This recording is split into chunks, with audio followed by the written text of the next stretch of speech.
जय श्री गणेश। नमस्कार, मैं आचार्य संजय द्विवेदी। मेरे समस्त प्रबुद्ध दर्शकों का मेरे चैनल पे हार्दिक स्वागत है। प्रिय दर्शकों, आज मैं नवग्रहों में युवराज बुध के राशि परिवर्तन प्रभाव को लेकर आपके सम्मुख उपस्थित हूं। प्रिय दर्शकों, युवराज बुध 29 दिसंबर को अपनी राशि का परिवर्तन कर चुके हैं तथा वर्तमान समय में गुरुदेव बृहस्पति की मूल त्रिकोण राशि धनु राशि में प्रवेश कर चुके हैं। बुध का यह परिवर्तन विशेष रूप से महत्वपूर्ण है, अत्यंत प्रभावी भी है, क्योंकि यहां पर गुरु तथा बुध का परिवर्तन राजयोग बन रहा है। अब यहां पर स्थितियां ये है कि बुध की दोनों राशियों के लिए गुरु 2 केंद्र के स्वामी होते हैं तथा गुरु के दोनों राशियों के लिए बुध 2 केंद्र के स्वामी होते हैं। तो इन दोनों में वैसे भी बड़ी महत्वपूर्ण स्थिति बनती है, अत्यंत विशेष योग बनता है। तो ये दोनों का परिवर्तन योग धैर्य देने वाला होता है, ज्ञान देने वाला होता है, आपको शिक्षित करने वाला होता है, आपको योग्य बनाने वाला होता है, बुद्धि बल तीक्ष्ण करने वाला होता है, क्योंकि कुशाग्र योग बनता है। इसी प्रकार से समय में आप अपने ज्ञान का सदुपयोग कर पाते हैं। तो ये प्रभाव तो समस्त राशि के जातकों को मिल रहा है। इसके साथ ही साथ यदि हम स्थितियों को देखें तो सूर्य, मंगल तथा शुक्राचार्य भी धनु राशि में गोचर कर रहे हैं, जिसके कारण जब बुध का यह परिवर्तन हुआ तो 4 ग्रहों का योग बन चुका है और इस योग पर गुरुदेव बृहस्पति की सीधी दृष्टि का प्रभाव है, जो इस भाव के प्रभाव को तथा इन ग्रहों के प्रभाव को विस्तार देने वाला है, क्योंकि गुरु बहुत बड़े ग्रह हैं। सूर्य के साथ ये अत्यंत विशेष योग बनाते हैं, आपके नेतृत्व की क्षमता को विस्तार देते हैं, शासन सत्ता का गुण प्रबल करते हैं, धैर्य देते हैं, आपकी क्षमता में वृद्धि करते हैं। मंगल के साथ आपको ऊर्जा का सही उपयोग करना सिखाते हैं। बुध के साथ तो कुशाग्र योग बन ही रहा है, तो शुक्राचार्य के साथ भी ज्ञान वृद्धि करने का योग बन जाता है। तो विशेष योग यहां पर बन रहा है। तो बुध के इस परिवर्तन से कई महाराजयोगों का निर्माण धनु राशि में हो रहा है, जो निश्चित रूप से समस्त राशि के जातकों को प्रभावित भी करेगा, कुछ विशिष्ट लाभ भी प्रदान करेगा। प्रिय दर्शकों, आज मैं तुला राशि के लिए बुध के इस राशि परिवर्तन का बनने वाले राजयोगों का कितना प्रभाव आप पर पड़ने वाला है, कितना लाभ आपको मिलने वाला है, इसी प्रकार से यदि कहीं पर कोई अवरोध है, कोई समस्या, तो उसका क्या निराकरण है, संपूर्ण विश्लेषण मैं पूर्ण तर्क के साथ करने जा रहा हूं। प्रिय दर्शकों, इस राशिफल को आप अपने लग्न तथा राशि दोनों के अनुसार देख सकते हैं। तुला राशि शुक्राचार्य की राशि है। यहां पर बुध आपके भाग्य के स्वामी होते तथा आपके व्यय के स्वामी होते हैं। भाग्येश भेष का गोचर आपके तृतीय भाव में आरंभ हो चुका है। तृतीय भाव जो पराक्रम का भाव है, भाई बहनों का भाव है, यहां पर 4 ग्रहों का संयोजन बन रहा है, जहां पर बुध के साथ 3 अन्य ग्रह कुछ विशिष्ट राजयोग बनाएंगे। यहां पर पराक्रम योग बनेगा, यहां पर शासन योग बनेगा, यहां पर शंख योग बनेगा, ये कुशाग्र योग बनेगा, परिवर्तन राजयोग बन रहा है। तो बड़े बड़े राजयोगों का प्रभाव यहां पर प्राप्त हो रहा है।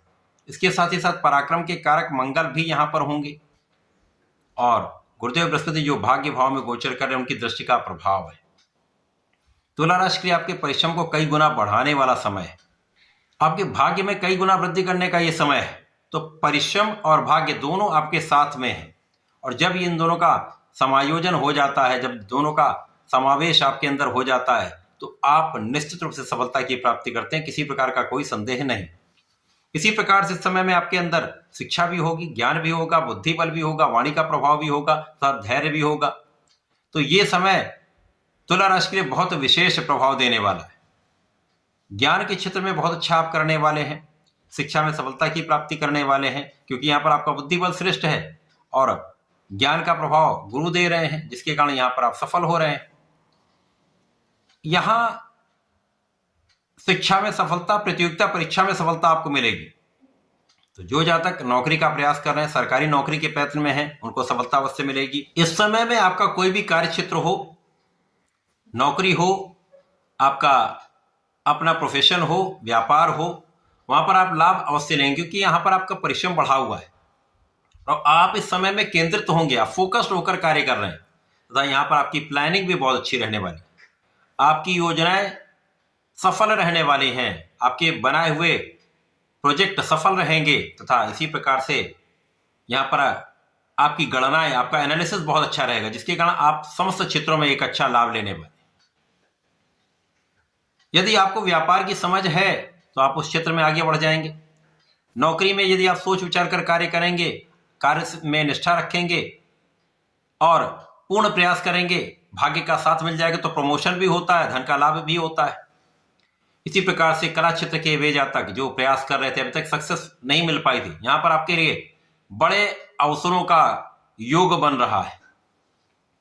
अच्छे अवसर मिलेंगे, देश विदेश से आपको अवसर मिल सकते हैं जिनका परिणाम एक अच्छे धन के रूप में आपको प्राप्त होता दिख रहा है। तो यहां पर धन तो निश्चित रूप से बड़ी मात्रा में आपके पास आएगा, यहां पर कोई संदेह नहीं। धन भी आएगा, मान सम्मान भी बढ़ेगा, परिवार का भी पूर्ण सहयोग रहेगा, विशेष रूप से पिता का पूर्ण साथ मिलता है, आशीर्वाद मिलता है, मार्गदर्शन प्राप्त होता है। इसी प्रकार से सरकारी नौकरी में है तो वहां पर उच्चाधिकारियों को साथ मिलता है, शासन प्रशासन का सहयोग मिलता है, शासन प्रशासन से पूर्ण लाभ भी मिलता है। तो एक अच्छा योग यहां पर बन चुका है। व्यापारिक वृद्धि तो तय है, क्योंकि यहां पर गुरु का प्रभाव आपके व्यापार को विस्तार देने वाला है और यहां पर भाग्य का स्वामी भी साथ में है, तो भाग्य का साथ भी मिल रहा है, व्यापार में विस्तार का योग है, तो अच्छे धन का लाभ आप अवश्य प्राप्त करेंगे। तो पूर्ण रूप से यह समय आपके लिए अत्यंत अनुकूल है। परिवार का सहयोग, भाई बहनों का साथ, अच्छे मित्रों का सहयोग आपको जीवन में मधुरता देने वाला है, आपके सहयोग बढ़ाने वाला, आपको मॉरली भी बहुत स्ट्रांग रखने वाला है। तो धन से भी आप यहाँ पर बलवान रहेंगे, मन से भी बलवान रहेंगे। तो यह समय आपके लिए अत्यंत विशेष प्रभाव दे रहा है। बुध का परिवर्तन कुछ व्यय कराएगा, आपके शिक्षा के कार्य में कुछ व्यय करा सकता है, आपके आमोद प्रमोद में कुछ व्यय करा सकता है, आपके सुख साधनों में वृद्धि में कुछ व्यय करा सकता है। तो यहां पर किसी प्रकार का अकारण व्यय नहीं है, कुछ व्यय आप अपने आध्यात्मिक भाव को प्रबल करने में कर सकते हैं।